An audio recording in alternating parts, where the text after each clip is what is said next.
The steady hum of the Star Wind's engines was something Jacob Wren always found comforting.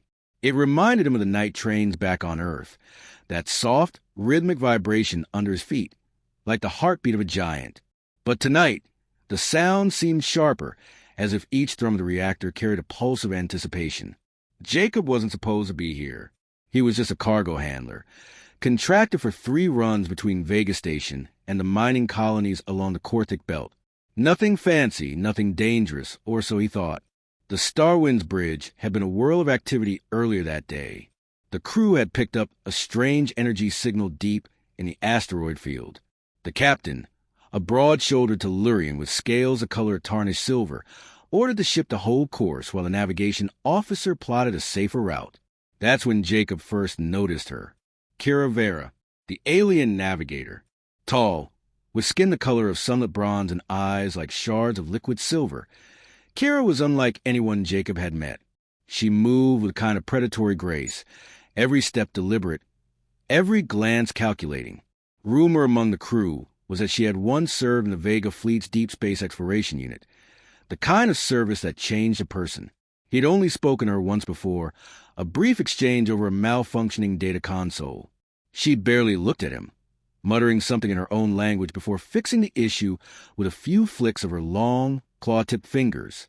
But now, as the Starwind drifted in the shadow of a tumbling asteroid, Kira appeared beside him in the corridor. "You're not working cargo tonight," she said. Her voice was soft, but carried an edge that made Jacob straighten up. "Oh, no." Captain said to stand by. She tilted her head, her silver eyes scanning him like she was reading something far beneath the surface. Then, without another word, she turned and started walking. "Follow me," she called over her shoulder. Jacob hesitated. He knew better than to wander uninvited into crew-only areas, but something about her tone made refusal seem impossible. He followed her through the winding corridors of the ship, past sealed bulkheads and dimly lit service passages, until they stopped before a door marked with alien glyphs. Kira tapped the control panel. The door slid open with a soft hiss, revealing a cabin bathed in low amber light. It was larger than Jacob expected. Navigation officers apparently had some luxury aboard the Starwind. A curved observation window took up most of the far wall, displaying the endless black of space and the cold glitter of distant stars. Kira stepped inside. "It's just the 2 of us here," she said, smirking slightly. Then the door slid shut behind them. Jacob swallowed. "Right, and why is that?" Kira didn't answer at first. She moved to a console by the window, fingers dancing over the alien controls. A faint holographic projection bloomed in the air, a rotating sphere of light, pulsating with shifting colors. "This," she said, "is what your captain calls an energy signal. But it is more than that. Much more." Jacob stepped closer. The hologram pulsed in time with the faint hum of the ship's engines. "Looks alive." "It is," Kira replied, glancing at him. "It is a rift, a living tier between our universe and another, and it is moving." Jacob frowned. "Moving? You mean it's chasing us?" A hint of amusement flickered in her eyes. "It is not that simple, but it is dangerous, and I need a human." He blinked. "Why me? I'm just a cargo handler." "You are untrained, unpredictable. That makes you useful." Jacob wasn't sure whether to be flattered or insulted. "So, what exactly are we doing here?" Kira leaned closer, the faint scent of something metallic and sweet lingering around her. "We're going to test a theory. One that my people never dared to try." She pointed to the observation window. Beyond it, Jacob could see a faint shimmer in the distance, like a heat wave ripple, twisting the starlight. "That," she said, "is the rift. It calls to certain minds. My people cannot withstand its influence.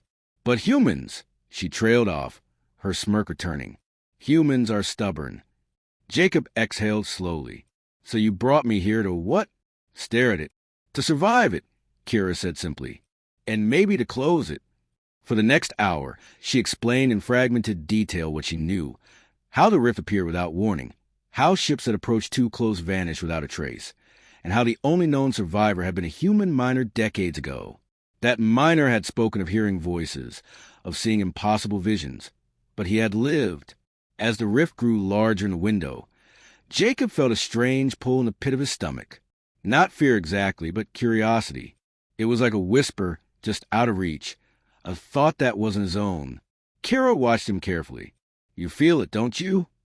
He nodded, like it's asking me to come closer. Her claws tapped against the console. Then it is time.